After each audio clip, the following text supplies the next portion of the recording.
EWTN, el esplendor de la verdad.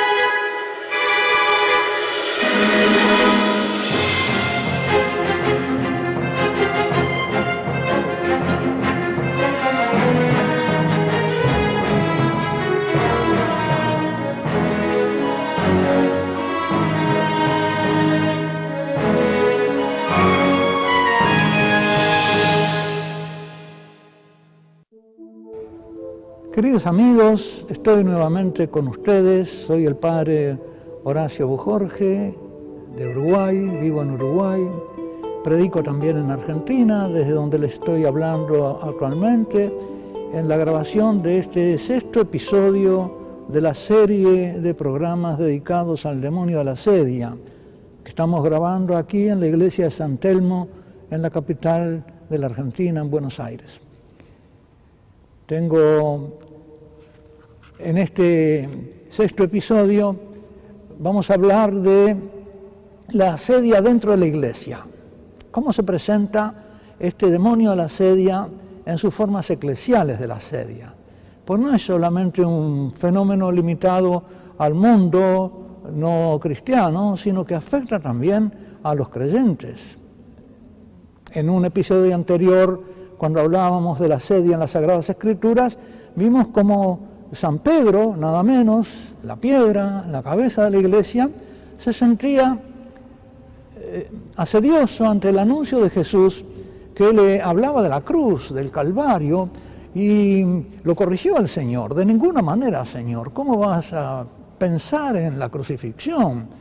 San Pedro consideraba que el camino de nuestro Señor tenía que ser el camino del Mesías glorioso, que estableciera un reino político de Dios sobre la tierra, y no podía concebir que el amor de Dios conllevara un sufrimiento tan grande.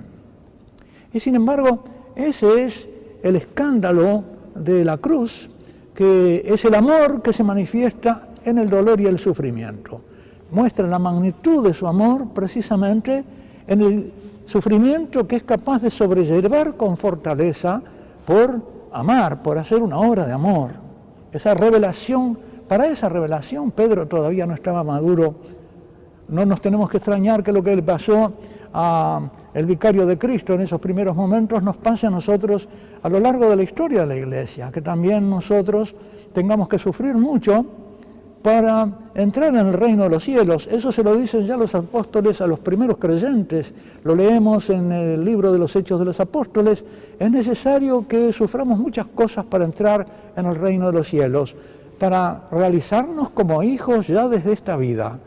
Si el Hijo obedeció al Padre para cumplir la obra de amor del Padre, de esta manera, los que queremos vivir como el Hijo, vivir como hijos, no nos tenemos que asustar tampoco, aunque también el sufrimiento siempre es duro de llevar, pero cuando es el sufrimiento por amor, la fortaleza del amor da la fuerza para sufrir.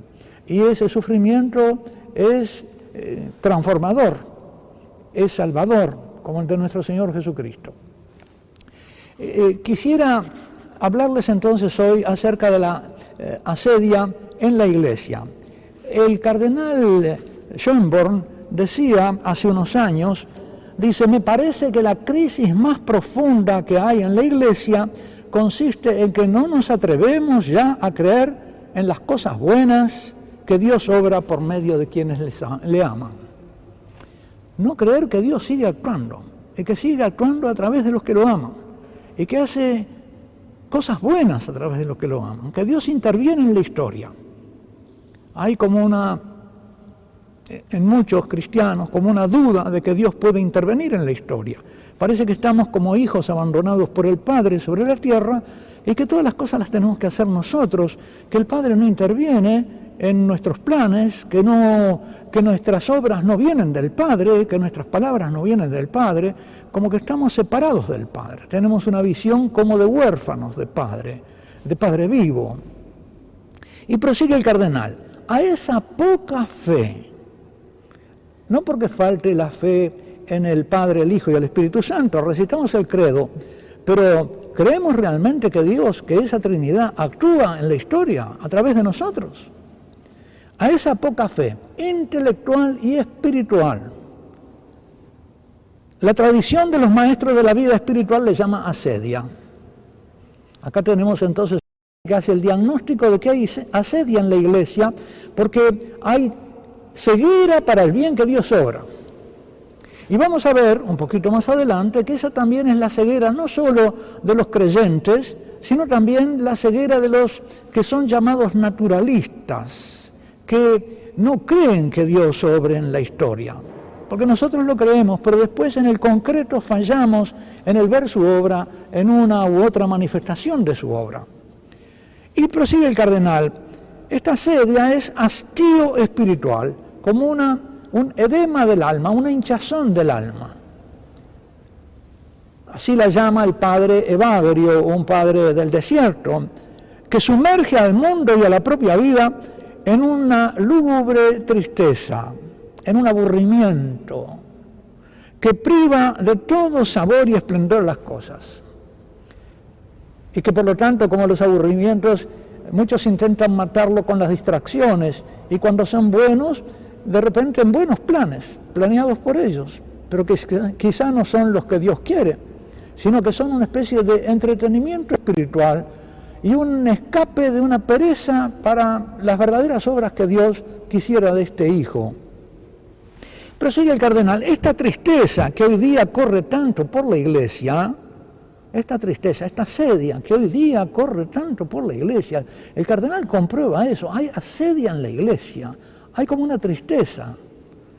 Procede principalmente de que no accedemos con generosidad de corazón a lo que Dios nos pide y no queremos que se nos utilice como colaboradores de Dios. Preferimos hacer nuestros propios planes sin consultar cuál es la voluntad divina.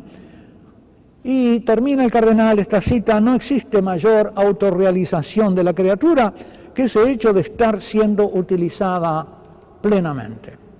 ¿Y en qué fenómenos pensaba el cardenal Schönborn cuando habla de esto de la tristeza en la Iglesia?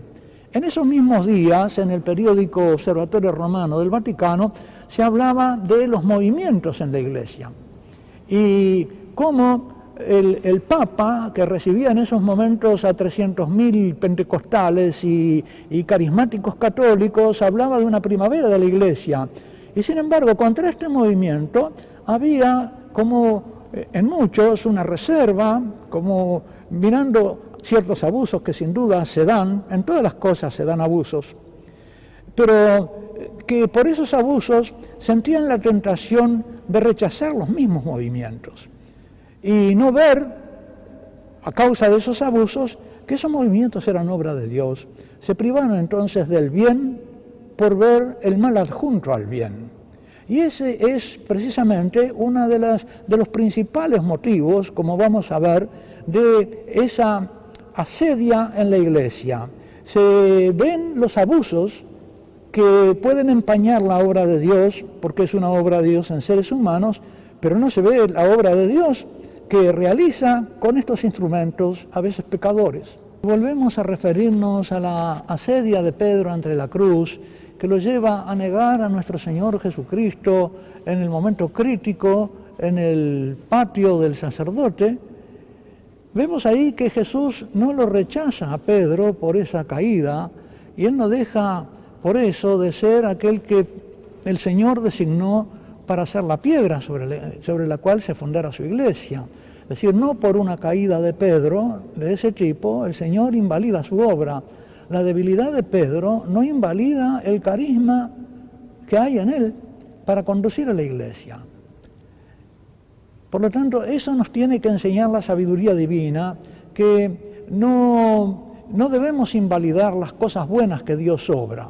Como decía el cardenal Schönborn, la tristeza viene porque no vemos el bien y somos como fascinados por el espectáculo del mal. Como que el mal espíritu de la asedia nos muestra solo el mal y nos impide gozarnos con el bien. Y por lo tanto nos hace débiles, porque la fortaleza del amor que viene de gozarnos en el bien nos hace débiles, nos falta esa fortaleza ante el espectáculo del mal, nos abrumamos con el espectáculo del mal. De ahí viene, de la ceguera para el bien, viene la debilidad y la asedia en la iglesia. Por eso, en el estudio que dediqué a este tema de la ceguera en la iglesia se titula Mujer, ¿por qué lloras? Y se refiere al episodio de María Magdalena, que estando en el huerto y teniendo presente a nuestro Señor Jesucristo, sin embargo no lo reconoce, está ciega para la identidad de aquel que tiene adelante. Y es como el modelo de una iglesia o de aquellos que en la iglesia se entristecen y no saben alegrarse en la presencia del resucitado. Lo tenemos vivo entre nosotros y no es la fuente de nuestra alegría. Deberíamos ser para el mundo un ejemplo de viva alegría por la presencia del resucitado y por nuestra fe en la resurrección. Y que nosotros estamos en el camino de la resurrección, que somos la humanidad llamada a resucitar, a vivir eternamente en el abrazo del Padre, como Jesús, que ha sido resucitado precisamente por el abrazo del Padre, porque al Hijo que muere en la cruz para hacer la voluntad del Padre, el Padre no lo abandona a la muerte. El Padre lo resucita, le da vida eterna por su obediencia hasta la muerte y muerte de cruz. Y por lo tanto, ese camino del amor filial es invencible. Y es invencible para Jesucristo y es invencible para nosotros. Y eso debe ser el motivo de la alegría de la iglesia entre las pruebas de la historia, sin temer a las pruebas de la historia. Es lo que debe darle fortaleza a Pedro y darnos fortaleza también a nosotros, sin escandalizarnos por la caída de Pedro, porque conocemos nuestra debilidad y porque sabemos que la fortaleza es obra de la gracia, es obra de que a Magdalena se le revela Jesús resucitado. Si Jesús resucitado no se le hubiera manifestado allí, llamándola por su nombre, hubiera seguido llorando en la presencia de Jesús resucitado y hubiera estado sumida en la asedia, en la tristeza, en vez de ciega para el bien que tenía delante. Eso, de esa manera, algo parecido pasa en la iglesia. Ante estos movimientos, por ejemplo, el movimiento carismático, decíamos, pero también otras instituciones de la iglesia que son duramente criticadas a veces por las infidelidades de sus miembros, pero que en sí son obras santas, muy provechosas para la iglesia y obras de Dios, a pesar de las caídas y los defectos humanos. Se oye hablar, ustedes saben bien, no necesito ni nombrarlas, pero ¿cuántas de esas cosas en la iglesia son criticadas por los defectos de sus miembros? ¿Cuántas? Es verdad, es muy triste que nosotros, por nuestras faltas humanas, desautoricemos y descalifiquemos las obras de Dios en nosotros. Es triste. Ese motivo de asedia tenemos que tenerlo, conocerlo y no dejarnos engañar por ese demonio de la asedia que también actúa en la iglesia. Tenemos que ver la vivacidad, no solo de los movimientos, tenemos que ver otras obras de Dios, las apariciones marianas, por ejemplo, que a veces son vistas por algunos con una mirada muy crítica y que rechazan todo y que en algunos casos se pueden dar abusos, en algunos casos se pueden dar engaños, pero por los abusos y engaños no podemos quedar ciegos a esta intervención amorosa de nuestra Madre en la historia, que debe ser también motivo para nosotros de gozo, de alegría, prueba del amor que nos tiene y de la misión que el Hijo les da de ser nuestra Madre, porque al fin nos entregó a su Madre a los pies de la cruz, se lo entregó a San Juan, esta es tu Madre. Y en San Juan nos la entregaba a todos. Estos bienes espirituales tienen que ser para nosotros el motivo de la alegría. Allí tenemos la fuente de nuestro gozo, en el amor, en la piedad, en la consideración de los bienes. Dicen los santos padres que el remedio de la asedia está en la consideración agradecida de los bienes recibidos y de las gracias. Acerca de estos movimientos, un escritor francés, el padre René Laurentin, que fue un mariólogo, que es un mariólogo eximio y que estuvo como cronista en el Concilio Vaticano II, que luego se especializó en la investigación de las apariciones marianas en Lourdes, La Salette, y ha llegado a la Argentina también, examinando las apariciones o las locuciones en San Nicolás, en Salta. Este teólogo francés nos dice, recordando lo que sucedía en los años después del concilio, en la misma conferencia episcopal francesa, en que había un pesimismo acerca del futuro de la Iglesia en Francia, de cómo el cardenal se levantó en medio de la asamblea de los obispos y le señaló todas las cosas que Dios estaba haciendo en la Iglesia, y cómo crecían las peregrinaciones a Lourdes, crecían los movimientos carismáticos en Francia, había una cantidad de cosas que eran obras de Dios y que daban motivo para ver que la mano del Señor no se ha cortado y sigue activa. Por lo tanto, abrirnos a esas obras de Dios es algo fundamental. Dice, y decía el teólogo René Laurentin, a esto se añaden los lugares de nuevas apariciones que a menudo son ignoradas, despreciadas o reprimidas, calificándolas de fenómenos marginales o de desviaciones. Y sin embargo, suscitan un contingente considerable de conversiones, vocaciones y curaciones sorprendentes. Eso es lo que no tenemos que perder de vista, las obras de la gracia. Si un jardinero descorazonado porque en su jardín no brota nada, viera brotar buenos frutos y legumbres en el barbecho de sus alrededores, ¿dudaría acaso? Iría a cultivar el terreno que produce. Por eso es necesario cultivar estas obras de Dios y sí corregir los abusos que pueda haber alrededor de ellas. El gran principio subyacente a esa sabiduría pastoral es el abuso no invalida los usos. El mal no descalifica el bien. No tenemos que perder de vista en la Iglesia los bienes perdurables que tenemos. Tenemos que seguir estimando los sacramentos, el culto de Dios, empeñándonos en que ese culto sea cada vez más digno de Él, la alabanza más fervorosa, la adoración más respetuosa, la acción de gracias más alegre. Y con eso entonces, cultivando en el culto, en la Eucaristía, nuestro gozo de fe y de amor y de caridad, tendremos el antídoto y la vacuna contra la asedia en la Iglesia. Esta asedia en la Iglesia de que estamos hablando tiene también causas exteriores a la Iglesia, pero que actúan dentro de ella. Y son ciertas tendencias que hay en el mundo, que no son nuevas, existían en los tiempos de nuestro Señor Jesucristo, que impedían creer en Cristo, creer en que Dios pudiera intervenir en la historia. Y en nuestra época, esas corrientes han recibido el nombre de naturalismo, sobre todo en el tiempo del Concilio Vaticano I, y de modernismo a partir del Papa San Pío X en su encíclica Lamentabili, en que habla precisamente de esa negación de la revelación histórica de Dios.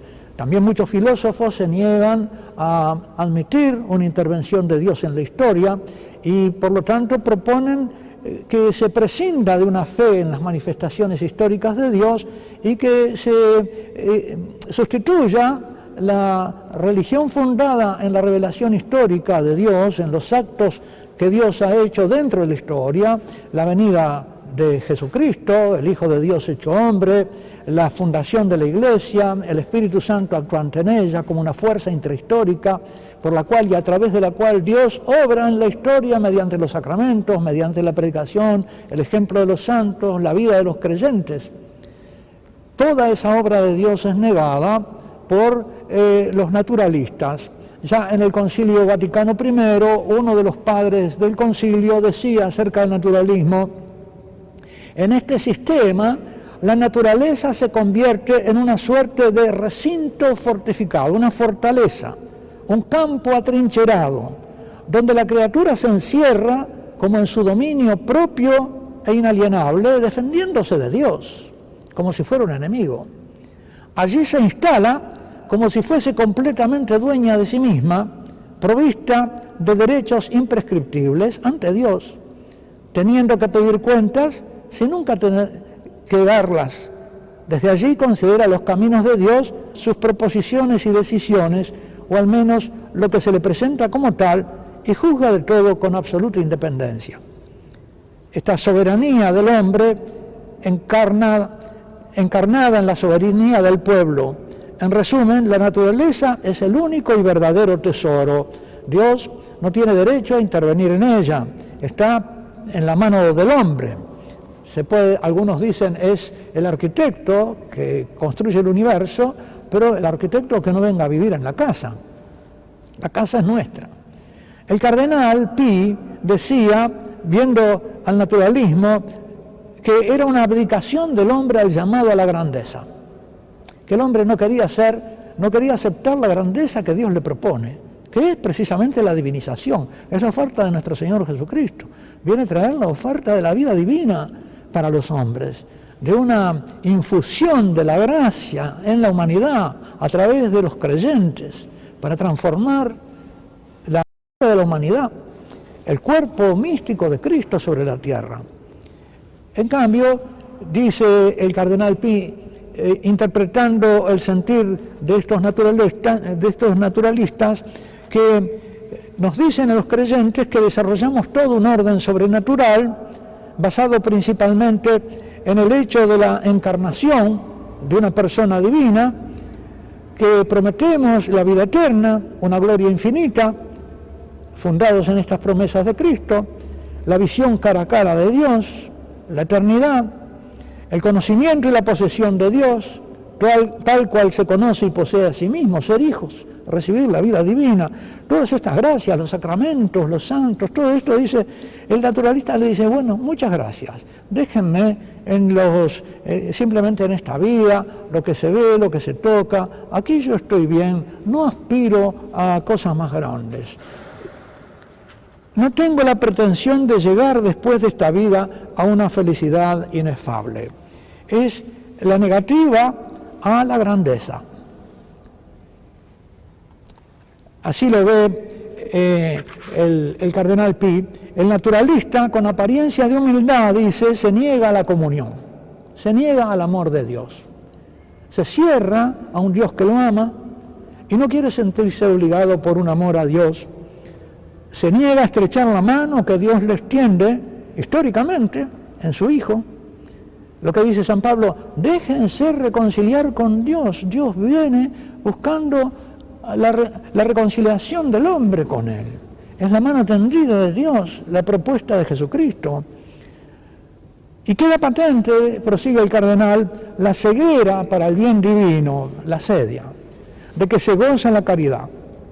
Esto es la sedia. En palabras del cardenal está retratando la sedia, tristeza por el bien divino, de la que se goza la caridad. La sedia como una ceguera para el bien, más aún, como una consideración de que el bien ofrecido por Dios es un mal, que le quita al hombre la libertad dentro de los límites de la naturaleza sin Dios, para hacer lo que Él quiera, una voluntad sin límite ninguno, una voluntad que no está encauzada por los cauces del amor, de la relación recíproca con el Dios amoroso. Sin embargo, nuestro Señor Jesucristo nos dice todo lo contrario, que lo que hace libre al hombre verdaderamente es vivir como hijos, que el que vive como hijo, el que vive como el Hijo, ese es el verdaderamente libre, porque queda libre para hacer la voluntad del Padre, y de esa manera realizarse a sí mismo dentro de los cauces bienaventurados de la voluntad divina sobre él, y realizar así también, como colaborador en el gobierno de la providencia divina, los planes gloriosos de Dios para la humanidad, porque Dios tiene para la humanidad un designio amoroso, divino y eterno, del cual nos hablan las Escrituras, poniendo al principio y al fin de las Sagradas Escrituras un banquete de bodas. Comienza con el banquete de bodas de Adán y Eva, termina con el banquete de bodas de la Iglesia y del Señor que vuelve resucitado y glorioso a celebrar las bodas eternas. Todo el designio divino de Dios lo revela la Sagrada Escritura como un proceso histórico que apunta a la realización del designio divino, del comienzo. Esta visión gloriosa y gozosa es como el alma, el corazón de la alegría cristiana, y no la deben perturbar las vicisitudes históricas ni el intento de abolición del plan divino por este espíritu de la tristeza, por este espíritu de la asedia, que es el opositor, el antagonista de Dios, el ángel rebelde, el ángel para el cual Dios es malo. Eso es la asedia, decir que Dios es malo. Dice la Sagrada Escritura que por envidia del demonio entró la muerte en el mundo, y por eso encuentran la muerte aquellos que le obedecen y se dejan llevar por él. El demonio calumnia la obra de Dios, señala males, apartando la vista de los bienes, trata de destruir los bienes divinos, desautorizándolos. Y esa es la constante siempre de las obras demoníacas, que invocan un defecto del bien, porque claro, ninguna obra creada es perfecta absolutamente, sino que participa de perfecciones divinas, y también el ser humano que está herido por el pecado original, en él se mezcla la sanación, el proceso de sanación divina con los valores de su naturaleza, la herencia pecadora del pecado de los primeros padres. Pero eso que el demonio invoca, la imperfección de las obras humanas para invalidar totalmente la obra de la gracia en los rescatados, en los redimidos, e incluso en los hombres bien dispuestos, en los que la gracia obra llevándolos hacia Dios, esa es la esencia del fenómeno de la asedia, también dentro de la Iglesia. Por eso, queridos hermanos, tenemos que darnos cuenta de este peligro de entristecernos en la Iglesia, no abismarnos en la contemplación, en esa especie de fascinación, de encandilamiento del resplandor del mal con que el demonio nos quiere enceguecer para la percepción de los bienes de Dios, que son siempre mucho mayores. La percepción de la creación, la percepción de la salvación, la contemplación de los misterios divinos, la celebración del culto divino. Tenemos en nosotros, queridos bautizados, la gracia del Espíritu Santo que nos da la fe para conocer y alegrarnos de estos misterios divinos, para celebrarnos con amor y para abrirnos sobre todo a los bienes eternos que nos están propuestos por la virtud de la esperanza, al abrazo eterno con el Padre, al triunfo del amor en nosotros y para siempre.